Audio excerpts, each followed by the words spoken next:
महापुराण की आरती कीजिए। महापुराण की आरती कीजिए।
पुराण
चक्षु शांति पृथ्वी शांति रामः शांति लोकतरः शांति वनस्पतयः शांति विश्वे देवाः शांति ब्रह्म शांति सर्वगो शांति शांतिरेव शांति सामा शांतिरेधे आराध्यं गृहाण देवायुं ब्रह्मात्मा विवन्दना हरि ओम् जगने किन्वयदन्तदेवा स्थानि धर्माणि प्रधनान्यासन्ना देहनाका महिमानः सतन्त तत्र पूर्वे साध्याः सन्ति देवाः हरि ओम् एकदन्ताय विद्महे वक्रतुण्डाय धीमहि तन्नो दन्तिः प्रचोदयात् हरि ओम् गिरिसुताय विद्महे शिवप्रियाय च धीमहि तन्नो गौरी प्रचोदयात् हरि ओम् तत्पुरुषाय विद्महे महादेवाय धीमहि तन्नो रुद्रः प्रचोदयात् हरि ओम् आञ्जनेयाय विद्महे वायुपुत्राय धीमहि तन्नो हनुमत् प्रचोदयात् नाना सुगन्धपुष्पाणि यथा कालो भवानि च पुष्पाञ्जलिर्मया दत्तं गृहाण परमेश्वरः ॐ भूर्भुवः स्वः श्रीशिवमहापुराणाय नमः मन्त्रपुष्पाञ्जलिं समर्पयामि बलिस्मनाथ भगवान की जय श्री नीलकंठ भगवान की जय श्री सीतारामचंद्र भगवान की जय राधा गोविंद देव भगवान की जय श्री लक्ष्मी नारायण भगवान की जय बोले अनंत बलवंत श्री हनुमान जी महाराज की जय गुरुदेव भगवान की श्री शिव महापुराण की श्री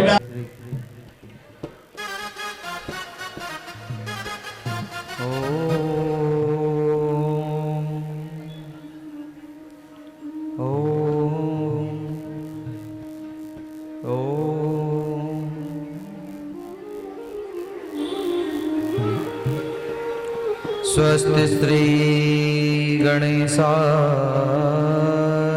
नमः। स्वस्ति श्री मातृपितृगुरुचरण कमलेभ्यो नमः। श्रीमद्कुंज विहारिणे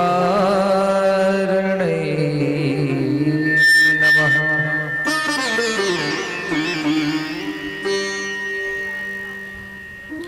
वक्रतुंड महाकार्यः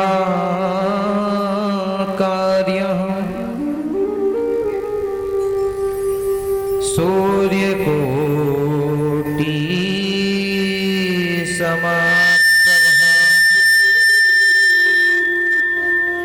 निर्विघ्नं कुरुर्मे देवः सर्वकार्येषु सर्वदा।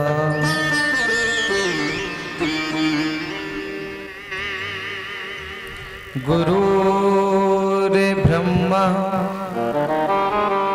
गुरुर्विष्णुः गुरुर्देवो महेश्वरः गुरुर्साक्षात् परब्रह्म तस्मै श्री गुरवे नमः। कस्तूरी तिलकं ललाटपटले वृक्षस्थले कौस्तुभम् नासाग्रे हरिमत्तिगं करतले वेणुकरे कङ्कणम् सर्वाङ्गे हरिचन्दनं सुललितं कण्ठे च मुक्तावलिं गोपस्त्री परिवेष्टितो विजयते गोपालचूडामणि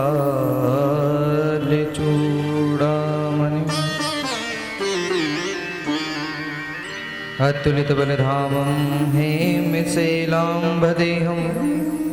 धनवजनं कृशानुनां ज्ञानिनाम् अग्रगण्यं सकलगुणनिधानां वानराणामधीशं रघुपतिप्रियभक्तं वातिजातं नमामि। पवनदने संकटहरण मंगलमूर्तिरूप राम लखन सीता सहित हृदय बसौ सूर्यभू।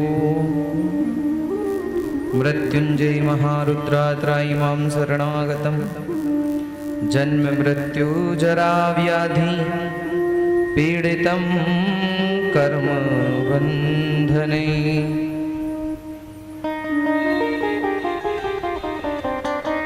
हरे कृष्णा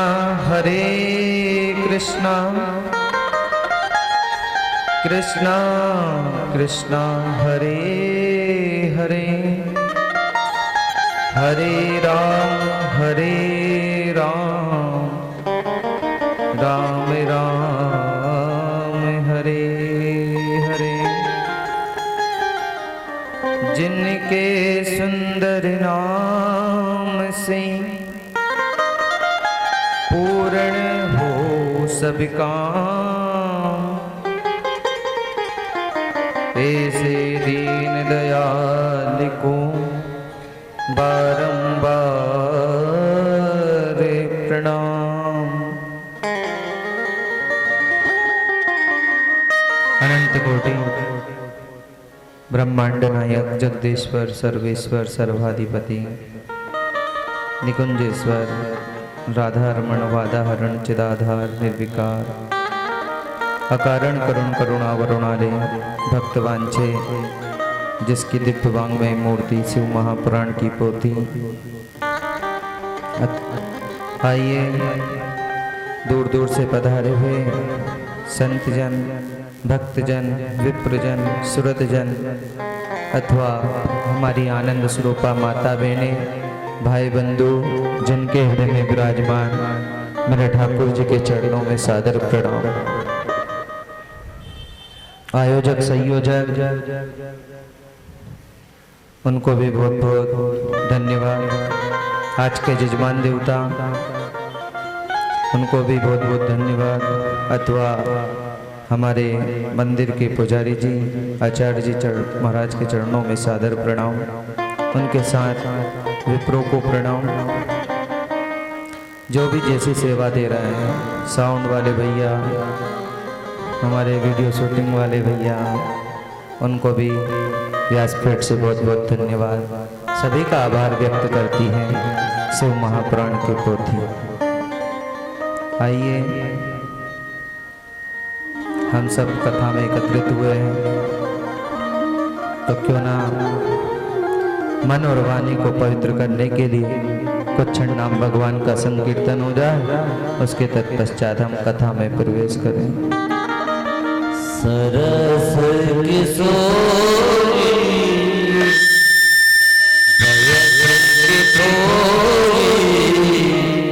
रति रस भोरी कीजिए कृपा की को कीजिए कृपा की को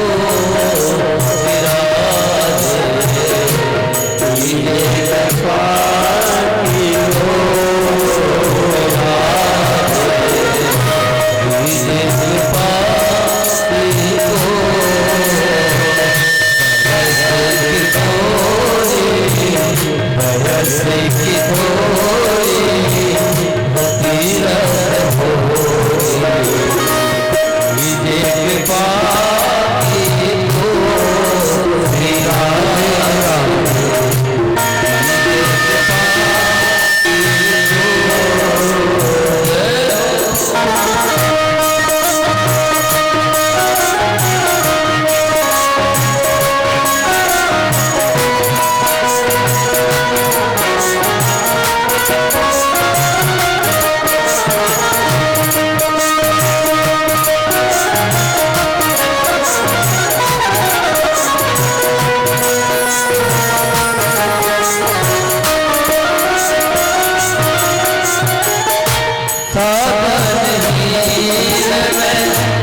बोल भाग्य हरि राम की जय, शिव महापुराण की जय।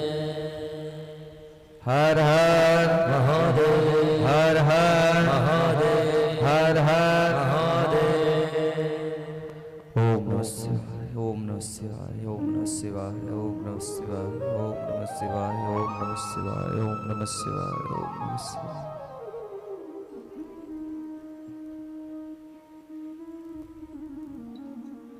कैसे हो सब लोग? हाँ? सब बढ़िया हो? मजे में?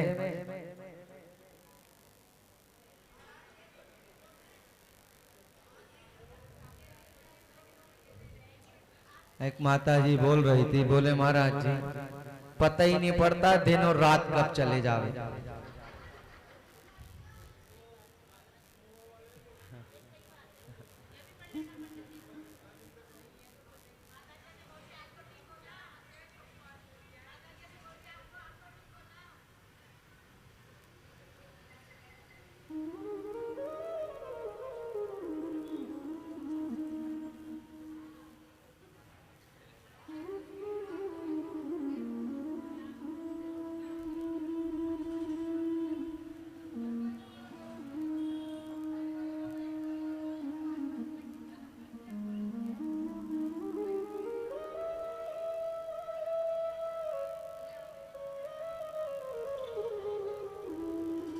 हर हर महादेव हर हर महादेव हर हर। महादेव।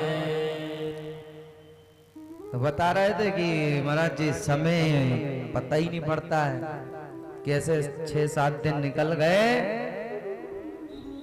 शुरू दिन तो सोच रहे थे कैसे 29 तारीख आएगी, कैसे कार्यक्रम शुरू होगा, कैसे क्या होगा। बड़ी दिक्कतों का सामना करना पड़ेगा। सभी लोगों के मन में था ना ये डर, तो लगता ही है बारात अगर घर आ जाए, हाँ, और जब तक वो विदा ना हो जाए तब तक मन में वह बना रहता है। इसी प्रकार से अच्छा पूरा सावन के महीने चलने दे कथा।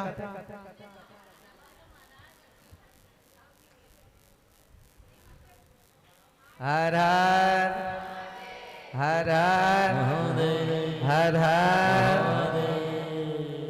अच्छा सच्चे दिल से बताओ कौन कौन की इच्छा है कि पूरे सावन के महीने कथा चले। भागवत जी वालों से कह देंगे बाद में करना आप जन्माष्टमी। हाँ वो भादु में है ना। अच्छा अच्छा अच्छा अच्छा हाँ सावन तो हो ही जाएगा। हर हर महादेव हर हर महादेव। क्षमा चाहते हैं, बहुत सारी माता बहनें आ करके हाथ जोड़ करके चली जाती हैं। आज जहाँ हमारा भोजन था पंडित जी के यहाँ था शायद फलार आज, तो भैया कह रहे थे उनके बेटे, बोले महाराज जी जितने मंदिर में बैठे उतने तो आसपास घूम रहे हैं, और जितने घूम रहे हैं उतने हाथ जोड़ जोड़ करके जा रहे हैं, जगह ही नहीं है। बोले पहली बार ऐसा आयोजन हुआ है कि इतनी भीड़ जितनी मंदिर में बैठी है उतनी ही बाहर है, और जितने बाहर है उतने हाथ जोड़ करके जा रहे हैं। ये शिव महापुराण की कथा की वो रही महिमा। हर हर। ये वक्त जरा रुक जा तू जरा, समय तो ही नहीं रुक रहा। अच्छा कभी कभी ऐसा होता है नहीं, कहीं जब दिन ही पास नहीं हो रहा, बहुत बड़ा दिन लगता है, होता है ना कभी कभी ऐसा कि आज देखो तो सही दिन को क्या हो गया, रात में सो के थक गए, पर लेकिन रात निकलने का नाम अब तो पता ही नहीं चल रहा है कि कब तक दिन निकल रहा है और कब रात जा रही है। सीधे 1 बज रहा है डायरेक्ट, और 1 से 5 बज रहा है। हर हर महादेव। तो कल की कथा बड़े ही ध्यान पूर्वक हम लोगों ने सुना। भगवान गणेश जी का विवाह रिद्धि सिद्धि के साथ हुआ। जैसे रिद्धि सिद्धि गणेश जी के साथ बनी रही, ऐसे ही परमात्मा आपके घर भी ऐसी कृपा रिद्धि सिद्धि की बनी रहे। देवी देवताओं ने खूब फूलों की वर्षा की, गणेश जी का विवाह हुआ। तो कभी कभी क्या होता है, आपने देखा होगा कि गणेश जी को बड़ा क्रोध आता था। हाँ क्यों? क्योंकि मेरे से शादी कौन करेगा, तो उनने मना कर दिया कि अब मुझे शादी ही नहीं करना, विवाह ही नहीं करना।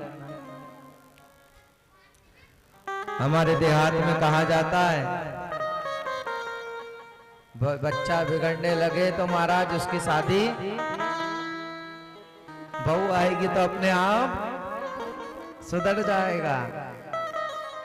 तो ऐसे ही गणेश जी की शादी की गई बड़े धूमधाम के साथ। 33 करोड़ देवी देवता बारात लेकर के आए, और बारात लेकर के आए तो बड़े ही भव्य द्वारा रिद्धि सिद्धि के साथ गणेश जी के फेरे हुए, मंगल गान हुआ, लगन लगी गोधूली बेला में। और प्रभु की ऐसी कृपा हुई कि 33 करोड़ देवी देवता, सरस्वती जी ने बीना बजाना चालू कर दिया और गंधर्वों ने मृदंग बजाना चालू किया। इस प्रकार से गुणवानुवाद करते करते 33 करोड़ देवी देवता आपस में नाच रहे हैं। भगवान गणेश जी के विवाह में नृत्य कर रहे हैं, झूम रहे हैं, गा रहे हैं। हाँ भगवान की कृपा हो जाए। अच्छा देवी देवताओं को तो बहाना चाहता है, किसी भी प्रकार से परमात्मा का एक बार दर्शन हो जाए, किसी भी प्रकार से। हर व्यक्ति चाहता है कि नहीं कि भगवान के दर्शन हो जाए। हाँ तेरा दर्श पाने को जी चाहता है, वो खुद ही को मिटाने को जी चाहता है। हे प्रभु एक बार तेरा दर्श हो जाए। किसी संत ने लिखा है, सूफी संत ने एक भजन, हमारी माता बहनें गाती भी हैं वो, कि तेरा दरस पाने को जी चाहता है तेरा दर्श पाने को जी चाहता है, खुद को मिटाने को जी चाहता है, खुद ही को मिटाने को जी चाहता है, तेरा दर्श पाने को जी चाहता है, तेरा दर्श पाने को जी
दरस पाने को जी चाहता है। बोलिए तेरा दर्श पाने को जी जाता, खुदी को मिटाने को जी चाहता है। खुदी को मिटाने को जी जाता है। खुदी को मिटाने को जी चाहता है। वो खुदी को मिटाने को जी जाता है। तेरा दरस पाने को जी चाहता है। तेरा दर्श पाने को जी जाता है। खुदी को मिटाने को जी चाहता है। खुदी को मिटाने को जी जाता है।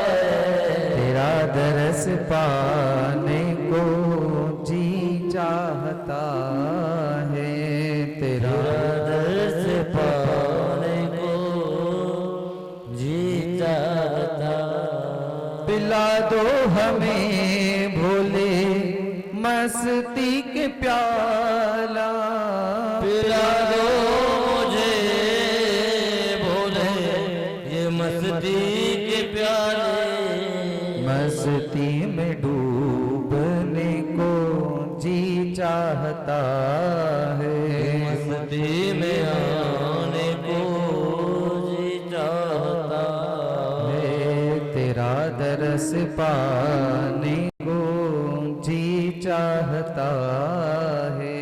तेरा दर्श पाने को जी चाहता। हर हर हर हर हर हर।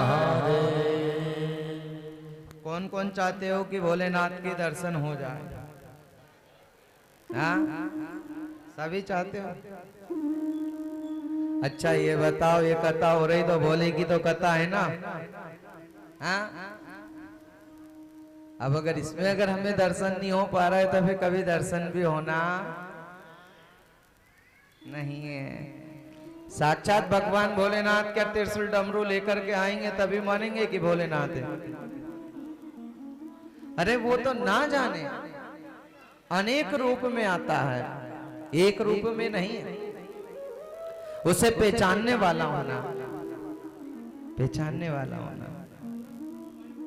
तो देवी देवता भगवान के दर्शन कर कर के चले गए। बताया गया है जीवन में चाहे कुछ भी हो जाए, हर बार मैं कहता हूं फिर कह रहा हूं कि जितना भी समय मिले उतना समय निकाल करके सत्संग की तरफ मुड़ जाओ। जहां कहीं भी सत्संग हो, भागवत कथा हो, राम कथा हो, घर में बैठे बैठे अगर समय मिल रहा है तो टीवी चैनल खोल करके कथा सुनो। बड़े से बड़े वक्ताओं की कथाएं आती हैं। हाँ, अच्छे अच्छे साधु संतों महात्माओं के ब्राह्मणों के दर्शन उस पे होते हैं। समय अगर मिल रहा है तो टीवी में आजकल तो हमने देखा कई जगह हम जाते हैं, महाराज जी आना हमारे घर भी, बिल्कुल आएंगे साहब।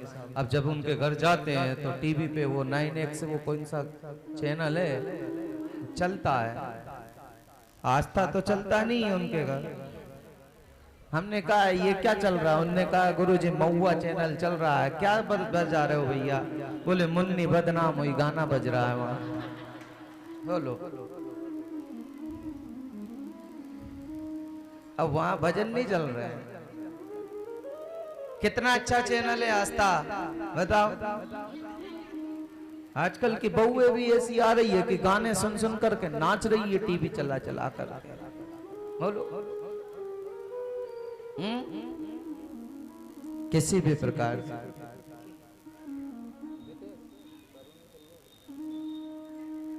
हर हर हर हर हर हर तो समय मिले तो जरूर लोगों का इतना ध्यान कहीं ग्रसित हो रहा है, इतना ग्रसित हो रहा है। एक बार क्या हुआ, कहीं हम गए भोजन करने के लिए। अच्छा, भोजन करते करते अब हमारी आदत ऐसी है कि हम बोलते नहीं है।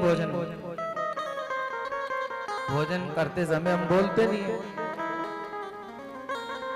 अब जहाँ ठहरे हुए थे वो जजमान देवता कहीं बाजार गए हुए थे, तो उन्होंने अपनी बहू से कह दिया था कि महाराज जी को भोजन करवा देना। ठीक है। अब जैसे भोजन बना, भोजन कराने के लिए बुलाया, बैठे हम नीचे, तो चाचा जी अब सामने किचन के सामने टीवी भी लगवा रखी वाने, और उस समय वो नाटक आ रहा था, कौन सा भावो वाला, हाँ वो नाटक आ रहा था। अब हमारी आदत है बोलते नहीं है। अब वो 2 रोटी दे के चली गई, तीसरी आई ही नहीं, वो नाटक में मस्त हो रही है।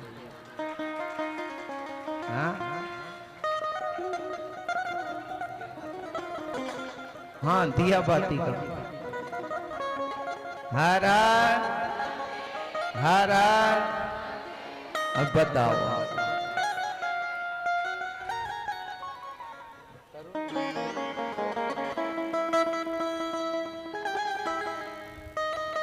चाहे कुछ भी हो जाए जीवन में, कुछ भी मनुष्य जीवन अगर मिला है, जैसे धन का कमाना हमारे लिए आवश्यकता है, उसी प्रकार उस पार जाने के लिए भी पुण्य कमाना हमारा आस्था का केंद्र बिंदु होना चाहिए, जरूर होना चाहिए। उसके सामने ज्यादा नहीं, 1 घड़ी आधी घड़ी जितना भी हो सके, आसपास मोहल्ले में कहीं भी भागवत कथा हो, किसी के भी घर, ऐसा जरूरी नहीं कि वो बुलाएं तो ही कथा में हमें जाना है। हाँ बताओ, मंदिर किसी एक का होता है क्या? भगवान किसी एक का है? नहीं। जहां कहीं भी अगर अपने शत्रु के घर भी अगर भागवत कथा हो रही है, राम कथा हो रही है, तो वहां की जगह श्रवण करने के लिए पहुंच जाना चाहिए, पहुंच जाना चाहिए। जितना भी समय मिले, 5 मिनट, 10 मिनट, आधा घंटा, जाकर के अपना नाम डायरी में दर्ज करवा दो। आजकल लोगों को देखा है कि हाँ साहब हम भागवत कथा करवा रहे हैं, शिव पुराण करवा रहे हैं, कथा करवा रहे हैं। हाँ तो अच्छी बात है, पैसा ले लो जितना चाहिए आप, पर लेकिन हमारे पास समय, और सुनो सज्जनों, पैसा वहां काम आने वाला नहीं है, वहां धन काम नहीं आएगा। सबसे पहला है तन की सेवा, तन से सेवा की जाए, फिर है मन की सेवा। धन तो लास्ट में, धन तो कोई भी दे सकता है, लेकिन तन मन की सेवा बहुत जरूरी है। बोले महाराज 7 दिन 9 दिन की छुट्टी कैसे लेंगे? बोलो, अभी घर में कोई अगर कुछ हो जाए, शादी हो, विवाह हो, रसोई का कार्यक्रम हो, या कहीं जाना हो, तब भी तो छुट्टी लेते हैं कि? पर लेकिन धर्म के नाम से मनुष्य दूर हटता चला जा रहा है। धीरे धीरे तुलसीदास जी ने रामायण में भी और शिव महापुराण की कथा कहती है, एक दिन समय ऐसा आ जाएगा, एक दिन समय ऐसा आ जाएगा कि मनुष्य अधोगति को प्राप्त होगा। धीरे धीरे बारिश होना बंद हो जाएगी। क्यों? क्योंकि जब दान नहीं होगा, धर्म नहीं होगा, पुण्य नहीं होगा, मनुष्य के पास भगवान के सामने खड़ा रहने के लिए समय नहीं होगा। ऐसा समय आना है, और वो ज्यादा दूर नहीं है, ज्यादा समय नहीं बचा उसका, बहुत नजदीक। अच्छा चाहता भगवान 2013-14 में भी देखो ना, केदारनाथ में लाखों करोड़ों लोग मर गए। तो ये भगवान की एक लीला है, वो चाहे तो 1 सेकंड में पूरी धरती को धराशायी कर दे, 1 सेकंड लगे उसको, ये तो बहुत देर हो गई।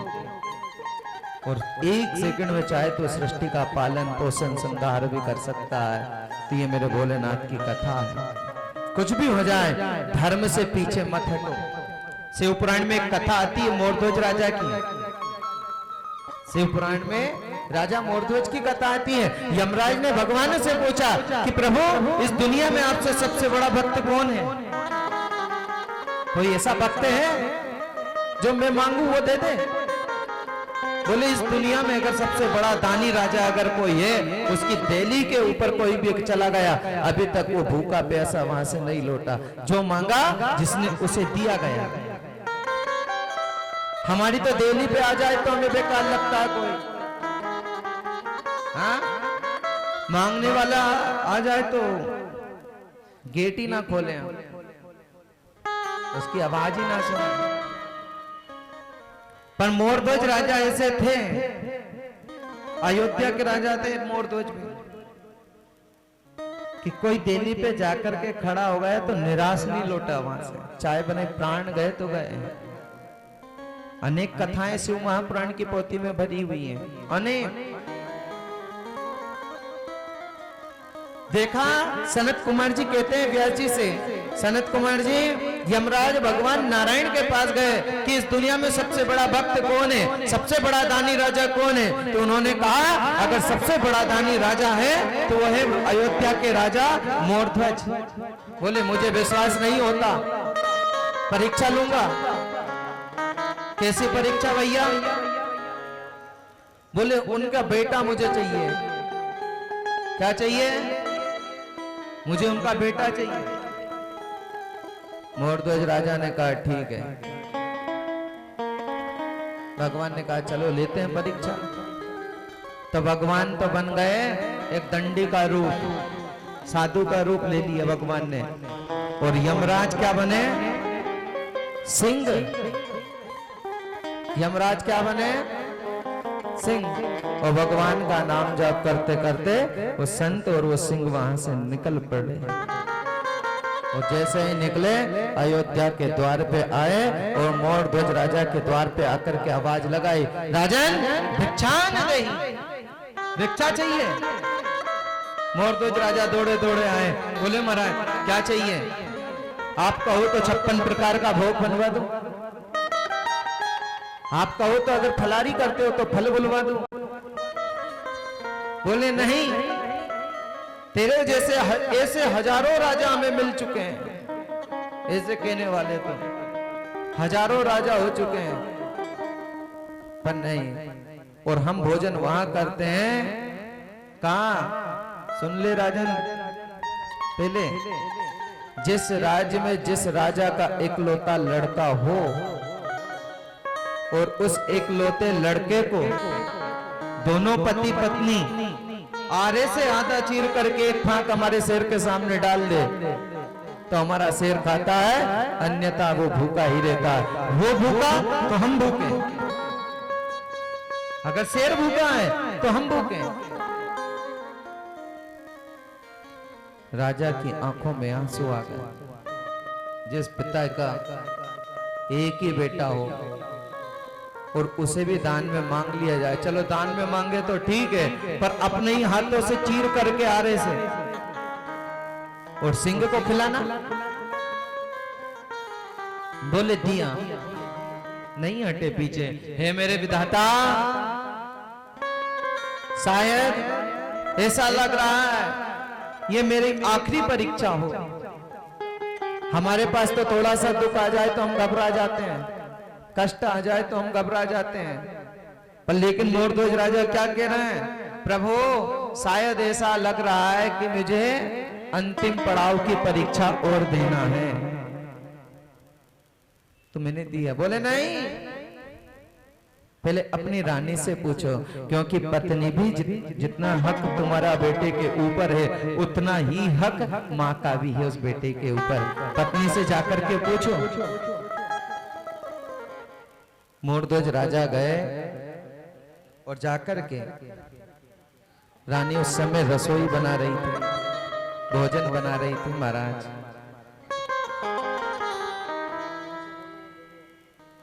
रसोई बना रही थी। हर हर हर हर हर हर, और जाकर के दिल्ली के ऊपर बैठ गए मोरध्वज राजा। रानी ने कहा, राजन आज इतने उदास क्यों? कारण क्या उदास का? बोले रानी, हमारी देरी के ऊपर कोई भिक्षुक आया है मांगने के लिए। अरे तो राजा इसमें पूछने की क्या बात है? अगर वो सोना मांग रहे हो तो सोना दे दो, चांदी मांग रहे हो चांदी दे दो, पैसा धन दौलत जमीन जायदाद, यहाँ तक भी अगर वो राज भी अगर हमसे मांग रहे हैं तो उन्हें दे दो। कैसी हो धर्म पत्नी? बोलो, धर्म से पीछे ना हटे वो धर्म पत्नी। दे दो, अगर राज भी मांग रहे हैं ना तो दे दो खुशी से। बोले रानी बात ये नहीं है, तो फिर और क्या मांगा? हमारे प्राण मांगे क्या? प्राण भी अगर संत ने मांगा है, किसी भिक्षुक ने अगर हमारी देली पे मांगा है तो मैं जरूर उनको प्राण भी दे दूंगी मेरे नाथ, उनको दे देंगे। चलो। बोले अपने प्राण होते तो बात एक अलग होती, लेकिन आज शायद रानी मेरे धर्म को मत जाने देना। आज तक इस राजा का नाम तीनों लोकों में विश्व विख्यात है। हाँ, मोरध्वज राजा की देरी के ऊपर से कोई खाली नहीं गया, तो आज भी रानी नहीं जाना चाहिए। बोले मैं आपके साथ तैयार हूँ। बताओ क्या मांगा उनने? बोले आज उसने हमारे बेटे ताम्रध्वज को मांग लिया।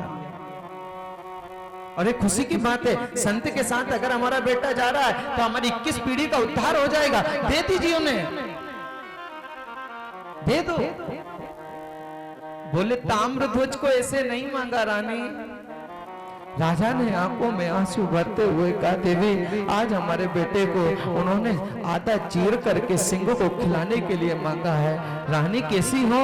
कह रही है पतिदेव स्वामी जी अगर उनने हमारे बेटे को चीर करके मांगा है तो हम उसे भी दे देंगे, पर लेकिन मैं आपकी आंखों में आंसू नहीं देख सकती।